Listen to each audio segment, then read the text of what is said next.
Good morning, ladies and gentlemen. Welcome to our silent disco. I hope I'm not shouting too loudly to overcome the ambient noise, but welcome to our session. I'm Matt Williams-Gray, and I'm the head of our integrated health solutions business within Medtronic. And we're here to talk to you about the use of day surgery as a mechanism of provider resilience to address the backlog and our waiting lists. Just to let you know, if you want to ask some questions, you can do so via the app, but also you can put your hand up and there will be a roving mic at the end. We're going to cover a number of things in this session, hopefully keep it to time, and you can hear us perfectly fine. But I'd like to introduce you to two of my colleagues, Dr. Ian Jackson, who is a former president of the International Association for Ambulatory Surgery and editor of the British Journal of Day Surgery, an anaesthetist by training and a former clinical director of surgery at York, and established one of the largest day surgical units in the country, and my colleague Georgie Whittam, who is our UK head of consultancy and has been working with a number of NHS clients and overseas around developing new models of care and remote patient management to address the backlog. And before I hand over, I just wanted to set the context. We all know that we've got officially over 7 million on the waiting list, but we know that that's just the tip of the iceberg. The COVID effect really highlighted an area of missing patients that we would have expected to have presented to secondary care during that time. And there are a number of reasons for that.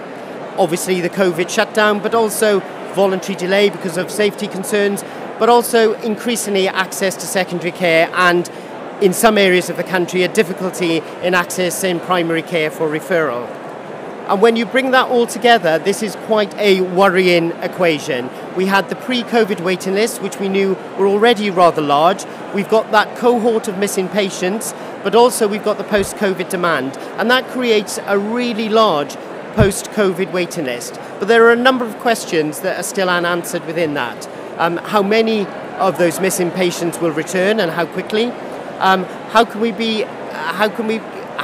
will these patients be sicker and require extra resource when they do finally present? Can the surgical capacity cope with this increase? And also, how much can the resource constraints going to impact in the throughput?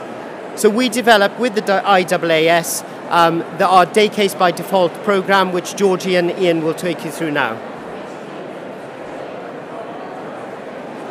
So the current situation with the waiting list and the elective backlog led us to start thinking about day surgery as a way in which we could try and increase surgical throughput, improve provider resilience, and then have a knock-on effect to the scale of the waiting list and also waiting times. And particularly when we start looking at current day surgery rates against the guidance, we see huge potential to increase the rate of day surgery across a range of different procedures, and also looking at that potential to reduce the reliance on inpatient bed capacity. And that's where our collaboration with Ian and colleagues from the International Association for Ambulatory Surgery began. So I'm going to hand over to Ian just to give us a bit of a background around day surgery and why we see this as a potential enabler to help mitigate the current waiting list issues. All right then, thank you. I hope you can hear me all right. So we have a huge waiting list, and for years in day surgery, in the British Association of Day Surgery, we have been pushing that we need to move more procedures into the day surgery arena.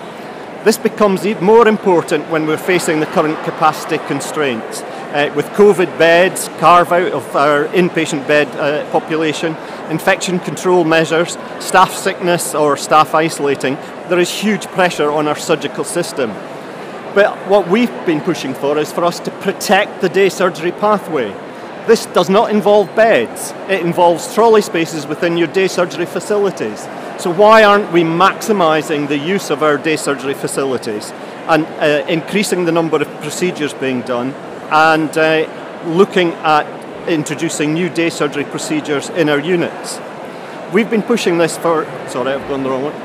We've been pushing this for some time within the British Association of Day Surgery. But one of the angles on this that you've got to remember is my day surgery unit was a very popular place to work with for staff. If you're working on a 6-day week, or even if you're working on a 7-day week in your day surgery facility, it is daytime working, and it's a really good area to actually attract staff into. It's such a good area that actually my trust made the mistake of thinking, oh well, we can use those staff in main theatres because we don't have enough staff in main theatres. And I told them what would happen. The staff left. Yeah, we lost 12 staff overnight, went to other providers. And it was clear they like the system of working within day surgery, both in the theatre side and the ward side, because they see patients through the complete pathway. It is very rewarding as a member of nursing staff. So I'll just show this slide to show about the potential for increases. If you look at the centre there, laparoscopic cholecystectomy, we reckon, we know the best units in the country are doing over 75% of their cases as a day case. But if you look at what we're showing there on activity, the bottom, the rest of them are only doing much less, about 16%. This has improved slightly over the last couple of years, but it is still, it demonstrates an issue that is a recurring theme. Within my own day unit, we have challenges in certain procedures that are well recognised to be a day case, and you need to put in support to the people to ensure that you're doing it correctly. That's support to the nursing staff, support to the anaesthetists, support to the surgeons. So although we see huge potential for day surgery in helping mitigate the waiting list issue, we do recognise, and we recognised this collectively when we were going through this process with Ian and his colleagues from the IAAS, we do recognise there are challenges, and that may be challenges in implementing new day surgery pathways or protecting existing pathways and the capacity that they need. There might also be challenges around cancellations and those being last minute, and that's for a number of different reasons. And we needed to come up with ways to mitigate these potential challenges so that the potential we see for day surgery and increasing surgical throughput could be realised. And those challenges could be multifaceted, so continuing to safely manage patients who might have co-morbidities or particular needs that need to be carefully looked at through a day surgery pathway, particularly if they might be coming into the hospital setting less or having less face-to-face contact time with the clinical team. It can be difficult to protect day surgery capacity, particularly if there's no access to standalone day surgery units. And we also need that full alignment of the team involved in the pathway to make sure that all of the processes and protocols in place are all geared up towards that timely same-day discharge. So that's right from pre-admission through to recovery and follow-up. So is the anaesthetic protocol going to help the patient be discharged as early as possible? Are the recovery team mobilising the patient as early as possible? Are there clear protocols in place around things like catheters which aren't going to hinder the patient getting out of the hospital when expected? And Ian, I'm guessing from your experience, you've seen issues around last minute cancellations and potential impact that has on that redundant capacity. And this is another area that I'm passionate about. Our theatres are one of our most expensive resources. About £1,200 an hour we spend staffing and costs for our theatre. So a 4-hour session is just under £5,000. And so failure to attend, any gaps in our system is a cost to our system, to our waiting list, a cost to our trust, because we want to maximise throughput. So failure to attend, which whether it's planned DNA by the patient or they were given wrong instructions or they develop an unexpected illness, there are lots of reasons for cancellations, but what we're keen on is trying to minimise those. There is nothing we can do about unexpected illness. We have to accept that. But a patient turning up with a fasting error or turning up at the wrong date or turning up and having the operation cancelled because the anaesthetist refuses to do them is unacceptable. It's an unacceptable waste of a theatre resource. So we need to minimise that. So we started thinking about different enablers to help mitigate some of the challenges that we see. And one of the enablers we looked at was remote patient management. And remote patient management isn't one of the only things we look at when we try to innovate the clinical pathway to support that increased throughput of surgical procedures. We could be looking at things like smart planning and scheduling through the use of AI. It could be infrastructure solutions to help improve the efficiency of the physical flow of the patient, things like day surgery lounges, cardio lounges. And importantly as well is the non-digital aspects of the clinical pathway, and making sure all of the processes and protocols in place are going to enable us to embed remote patient management and it achieve the intended benefits that we anticipate from the start. Those two things are really close in alignment. So although we are focusing on remote patient management today, we just wanted to flag that there may need to be a project around that remote patient management embedding to make sure it does achieve the intended benefits. So remote patient management is increasingly one of the key digital solutions we see across different specialties as having the potential to improve outcomes, improve patient experience, improve efficiency. And it can be applied in a number of different ways depending on what the need is in the particular pathway we're looking at. So it could be helping have greater visibility of patients who might be on the waiting list for a long period of time, identifying any potential symptom deterioration early. It could be embedding rehabilitation programs and adherence to particular therapies and advice. It could be increasing the collection of PROMs and the analysis of those, or things like fast-tracking patients with chronic conditions to particular therapies, because we've got a mechanism in place whereby we can have greater ongoing monitoring of that particular patient. And Ian, I'll hand over to you to just discuss specifically around day surgery and the potential benefits we see remote patient management having. Okay, thank you. Thank you, Georgie. And this is where I started to get excited, because I've been lecturing internationally for several years now about the need for a system to manage our patients from the beginning of the pathway to the end of the pathway. And what we're talking about today is something that provides that. And with this system, we can actually minimise cancellations and delays and the absent, DNAs and not utilising our theatres to the full extent they could be. We can actually minimise return for complications and minimise the need for routine follow-up by using the technology. So if we engage the patient as a stakeholder and we enrol them on this system, we can actually start to send reminders to them and to our staff about issues linked to that patient. I know they've got diabetes, so I need them to know that they need to manage that. How are they going to manage it on the day of surgery? They need to be informed, so I can send a reminder to them. Have you been told about, about management of your diabetes? If they answer no, and I do that 7 days out, I've got time to sort it.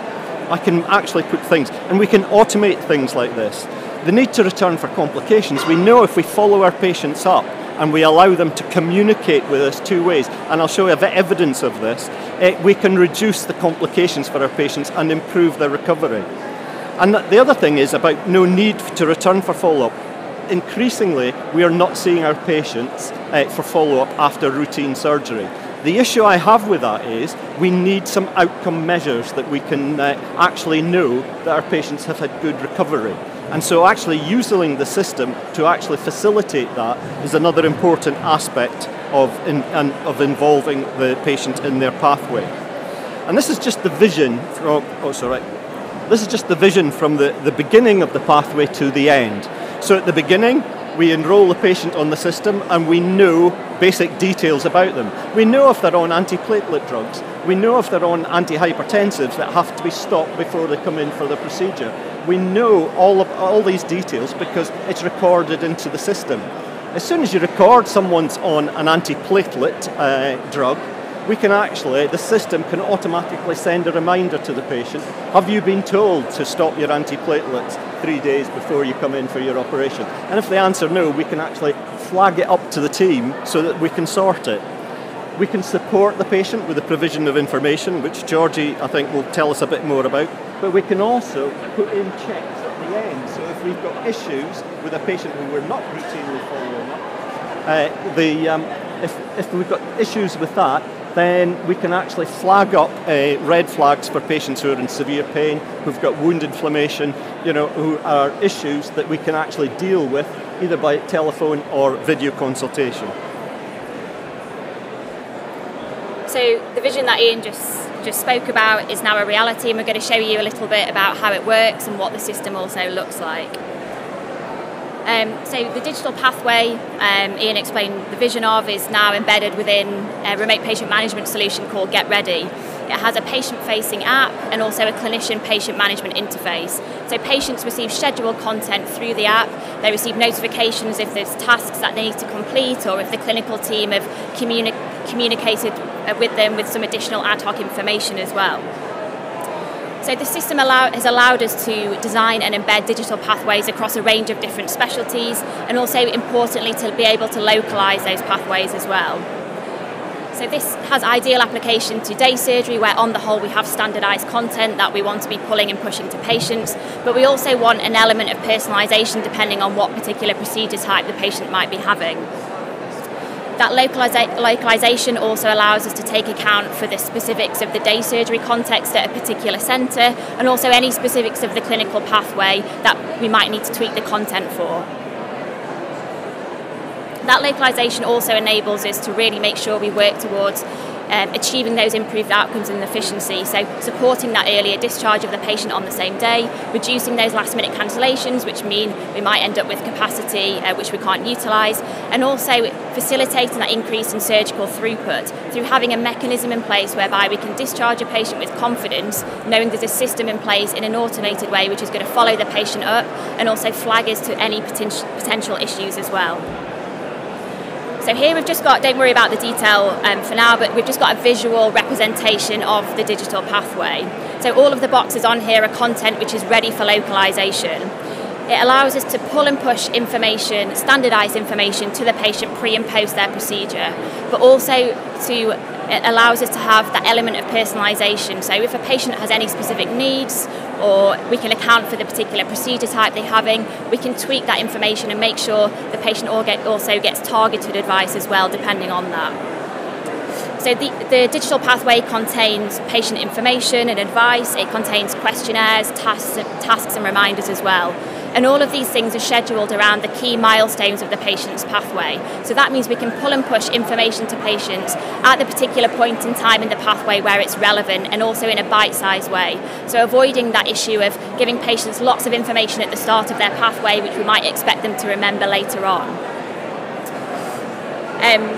So moving on, Ian, in terms of the specific kind of advantages you see this digital pathway having within day surgery, do you want to just talk us through a little bit of the pre-op and post-op advantages? Yep. So I've been labouring about this, but actually at the moment my system depends on humans to make the right call. So my system depends on, if a patient's on antiplatelets, that we give them a leaflet and the patient reads that leaflet at pre-assessment and is told they need to stop it X days before.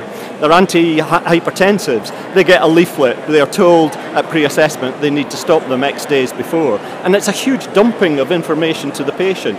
Whereas what we're offering is the system, and it depends on people doing the right thing. And what we're doing is, with this, we're actually able to send a reminder to the patient and ask them if they've got the information. Are they ready to follow it? And actually, as I keep repeating, we have that opportunity to do it if we do it in a timely manner. We're not only reminding them, but we are giving the opportunity for us to intervene if there is an issue. And so, chronic conditions, medications, diabetes, I've mentioned anticoagulation, these are all things that we know we need to manage for successful day surgery. So that side of it, we can improve because we're removing human error. And we can also improve because we're giving useful reminder to patient. The post-discharge bit is it's a wild west at the moment, because I think my day surgery unit, I used to phone up every patient, or not personally, I had an admin team phone up every patient after discharge the next day to see how they were going. So we had information, feedback on how they were doing. It became too expensive and it was stopped because it was too expensive, even with an admin person doing it. And so I lost important information. And I can give you an example. We had patients who reported were having severe muscle pains following their day surgery after one particular list. And they all reported it to my team. So I went and looked at the anaesthetics for that list and discovered the anaesthetist was taking a shortcut that involved giving a very nasty muscle relaxant so that the patients sat still while they had their operation. And I was able to go and speak to him and say this was inappropriate and give him an alternative way to do it, and that we would still be following up his patients, so we knew. So there are things that are happening that we are not tracking, and that's my concern. We need to have that feedback from our patients. So again, this system allows us to actually nudge the patient to answer a questionnaire, simple questionnaires, and track their symptoms. And if there is a deterioration, the system can highlight that to the surgical team. And I said I would give you some of the science of it, but it's really interesting. This study was published a few years ago now, and it was called the RAP study, Recovery Assessment by Phone Points. And basically, this group looked at 1,000 patients. They had one set, 500, scored daily on an app, the recovery score, and how they were doing. The control group of 500 completed the same questions, but on a piece of paper at day 7 and day 14. These are just some of the questions. It's a quality of recovery scoring. There are all sorts of things in there, but it's very comprehensive. And what they found was, very interestingly, is that the RAP group actually recovered better. Their scores were better. They scored significantly better in their sleeping, the pain in the surgical wound, and their general well-being. So that on day 7, nearly 70% of the patients in the RAP group reported a good post-op recovery versus 57% in the control group. So actually by monitoring our patients, we're helping them assess their outcome, and they feel better about it. And so there is some evidence there that actually it is the right thing for us to do. Georgie. So now, just to finish up, we're going to show you a bit of a walkthrough of the digital platform to make it a little bit more tangible and show you exactly what we've done. So starting out with the patient app, as I mentioned, the platform has a patient-facing app and a clinician patient management interface. So with the patient app, you can see the patient has access to a task list. That is anything that's scheduled for that particular point in time within the patient's pathway. So pre-procedure, that could be information on the day surgery pathway, what to expect on the day of admission, and advice on what to bring, as you can see on the second screenshot. It might also be that digital pre-assessment questionnaire, or it could be, if this was the protocol still in place, it could be a questionnaire checking whether the patient's had a COVID test prior to their admission. And again, as I said, we can localise the content that we're sending depending on what the local protocol is. Post-procedure, we could be sending that information about how to manage your pain, how to care for your wound. We can be sending that questionnaire which checks in on how the patient's getting on after their discharge. And again, we can change the frequency of how often we send that depending on the particular procedure that the patient's had, and we can tweak the questions within it and any alerts embedded as well. So the patient accesses the content of the app directly from that task list, so it will navigate them straight to the right place within the app. All of the patient information they receive as a task, they can still reread that later on if they want to through accessing it from within the library of the app. As well as all of the scheduled content, as I mentioned before and as Ian spoke about, we've also got that personalised element. So if we indicate that a patient has a particular need, so they may have diabetes, they may be on a particular medication, if we indicate at the start of the patient's pathway via a screening questionnaire that the patient has that particular need, the system will automatically know to send that additional content which is targeted to the patient. So you can see on the bottom right hand side the screenshots is managing diabetes, there's checking questionnaires to ask a patient if they know what they're doing about that particular area. So we can flag early if the patient doesn't know what they should be doing, so we can intervene and potentially avoid that last minute cancellation. So moving on to the clinician side, the clinician has that patient management interface. So they also have a full timeline view of the patient's digital pathway. So all of the content the patient's going to be receiving and when. If any content has already been populated, so a questionnaire for example, they can click on that particular content item, and immediately as the patient has responded, this content would appear within the platform. So on the right hand side you can see a snapshot of a patient who's completed that digital baseline assessment questionnaire. And any alerts that have been flagged on the basis of the responses to that questionnaire would be able to be seen within the patient file as well. Whoever's managing it from the clinical team can click in, they can acknowledge that particular alert, they can write a message for how that particular alert type was dealt with as well. So anyone else from the team picking this up and accessing this patient's file can also see a full rundown of what's happened and how it was dealt with as well. The main patient list as well that the clinical team have access to can also be filtered on the status of particular alerts. So helping the clinical team target their attention towards those patients who may have a particular need. So for example, if on a baseline assessment there's something practical or clinical which has been flagged, the team have time to intervene and deal with that particular issue before it gets too late within the pathway and ends up in a procedure being delayed. As well as that, the clinical team have access to a full list of the patient information the patient has access to. They can see where within the library of the app it sits, so they can pinpoint the patient to the right place. They can also see whether that content has been accessed and read as well. So you've got a full audit trail of information you've provided to the patient and whether it's being engaged with. And as well as that, at the end of the patient's digital pathway, you can download a PDF of that full journey. So all of the questionnaires, how they were responded to, any alerts that were flagged and how they were dealt with. We can also, patients can share images via the app, so any images, so of wounds, for example, that a patient has shared would appear within this. So a full audit trail of that patient's digital pathway. And just to finish up, as I mentioned before, although remote patient management is the key enabler we've been speaking about today, as equally as important is that non-digital aspect of the pathway. So all of the protocols and processes in place which are geared up towards enabling that timely discharge.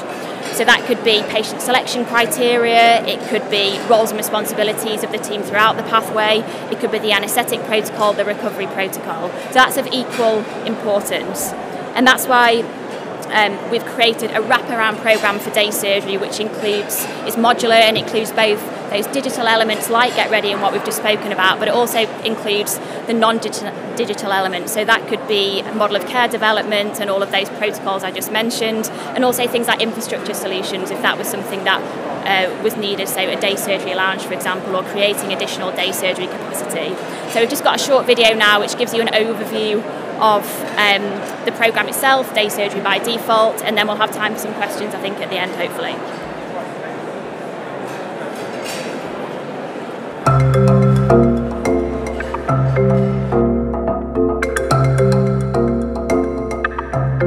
The number of patients waiting for an elective procedure and their average waiting time has rapidly increased due to growing pressure on the health system.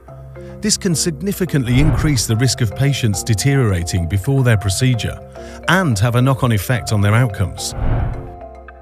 Increasing the volume of patients treated via a day surgery pathway could be the key to maximising the resources and tackling the problem of delayed procedures. Implementing safe, standardised and efficient day surgery pathways can be challenging for many reasons. Complex patients with comorbidities, the current configuration of physical infrastructure, and the need to embed new operational processes. The day case surgery solution is Medtronic's way of supporting hospitals across a range of specialities. Our programme covers helping clinical teams design and implement new care models, operating theatre improvements such as reconfiguration and expansion, digital enablement by Get Ready to embed perioperative protocols for surgery interventions. Get Ready is core to our day case surgery solution. It is our remote management solution to ensure patients are prepared for intervention, enabling a safe and rapid day case surgery, as well as continued management of patients with more complex needs throughout the pathway. Leveraging best practice protocols developed with and endorsed by the International Association for Ambulatory Surgery, IAAS.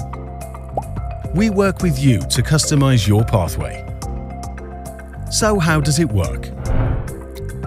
Once onboarded, patients complete a questionnaire which helps to tailor their experience and help care teams in tracking their health status through a flexible alert management system.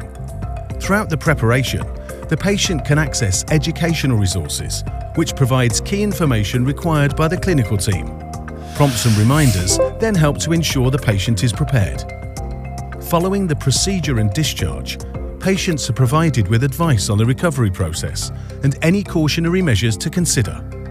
This enables timely identification of patients that require further support. The solution is fully intuitive, fully GDPR compliant, and accessible to patients through multiple channels. With Get Ready, you can support more patients with automation and follow-up alerts, reduce last-minute cancellations, and gather essential insights on clinical outcomes and engagement. In addition to digital enablement through our Get Ready solution, our team of consultants can assist with the redesign of clinical pathways and improved theatre efficiency. We also routinely improve the day surgery patient flow. Are you interested in accelerating your day case surgery pathways? Contact your local Medtronic representative to find out more.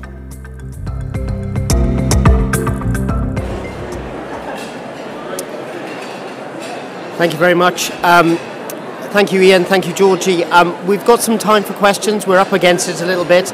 But if I kick off with one question from the audience who has embraced digital and sent it via the app, probably for you, Ian. How have you mitigated challenges around digital exclusion and ensuring the appropriateness of such digital interaction for certain patients?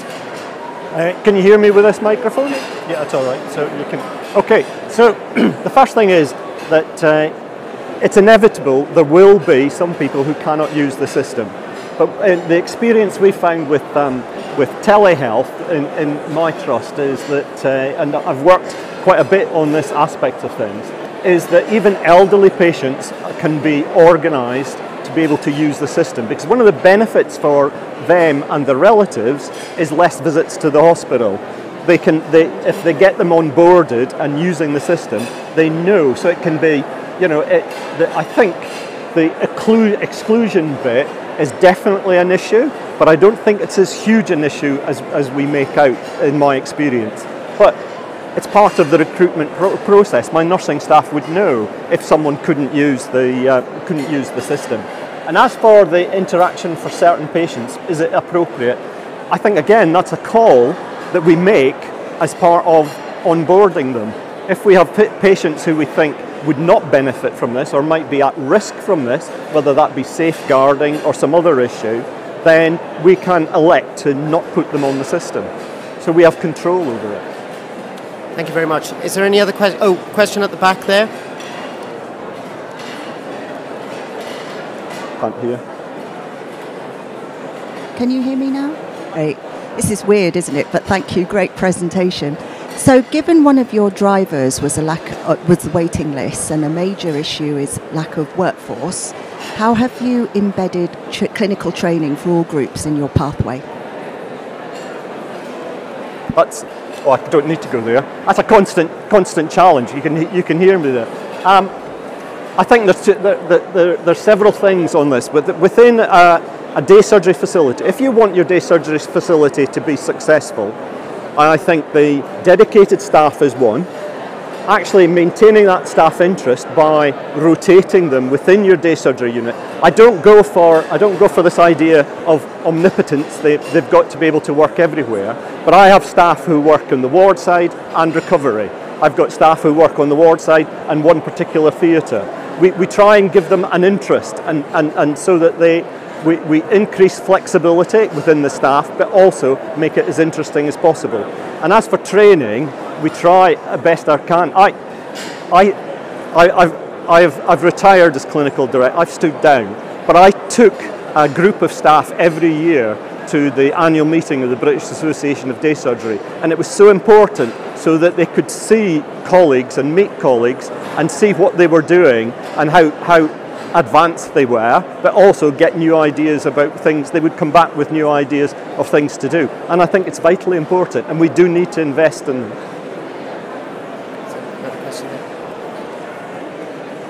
So this is a really practical question. My dad is elderly with dementia. Yeah. Does your app allow me to see everything he can see and get him there? And the second thing is, does your app allow a patient to go, something's gone wrong, I'm not coming? Because that's often the bit that's quite tricky. Yeah. So in terms of the app itself and you having access to it, provided obviously all the consent processes being gone through at the start, then you could be supporting the use of that platform, and you could be helping him to use the platform and inputting the information and reading the advice that's provided. So that's not a problem. That's something that's happening already, provided all of that consent has been gone through. The second part of the question was around...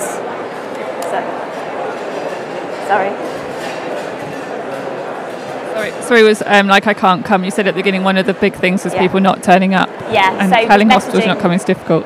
Messaging functionality within the platform, so they can indicate via that that they're not going to attend, but also you could be sending a check-in questionnaire reminder just to say, are you going to be coming, yes, no, and obviously flagging early if they're not going to be attending. So you could send that at whatever period of time before the procedure or an appointment you want to be sending that. So that's part of that localization would go through at the start. Well, what I would say is a well-prepared patient is less likely to do that. So very few of my DNAs are down to the patient being nervous and not coming. Most of them, there is other reasons that have been. And I think an informed patient is the best way. You know, we need to ensure our patients are confident and fully informed. And what this does is actually help do that. And I like the comment about it being in bite sizes, because at the moment, when you go to pre-op assessment, it is a dump, you know, as in a dump of information. Here's your anaesthetic leaflet, here's your surgery leaflet, you know, specific leaflet for this. There is a huge amount of information imparted all at once.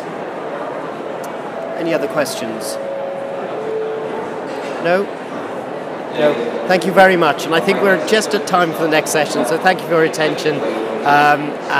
We're over in the corner there if you want to find out more. Thank you once again. Cheers.